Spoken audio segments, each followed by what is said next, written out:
సరే అన్నయ్య, నాకు ఇంకా చాలా పని ఉంది, తర్వాత మాట్లాడతాను. హలో, నువ్వేం చేస్తున్నావమ్మా? నీకు తెలుసా దీని కాన్సిక్వెన్సెస్ ఎలా ఉంటాయో? చంద్రశేఖర్ దృష్టిలో అనన్య తన చేతికి వచ్చిన ఒక మంచి అవకాశాన్ని వదులుకుంది. సన్నీ ఏమో నేరుగా కాల్ చేసి రిక్వెస్ట్ చేశాడు. కానీ అనన్య అయితే తనని విదిలించి పారేసింది.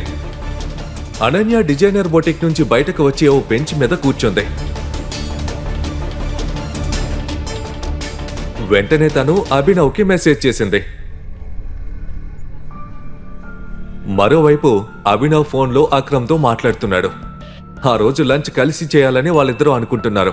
అభినవ్ అక్రమ్తో ఫోన్ పెట్టేసిన వెంటనే అనన్య తనకు చేసిన మెసేజ్ చూశాడు. కాసేపటి క్రితమే అన్నయ్య కాల్ చేశాడు. ఈ ప్రశ్నలకు సమాధానాలు తెలుసుకోవాలంటే క్రింద ఇచ్చిన లింక్ ని క్లిక్ చేసి పాకెట్ ఎఫ్ఎం యాప్ ని ఇన్స్టాల్ చేసుకోండి. Stay tune to pocket FM.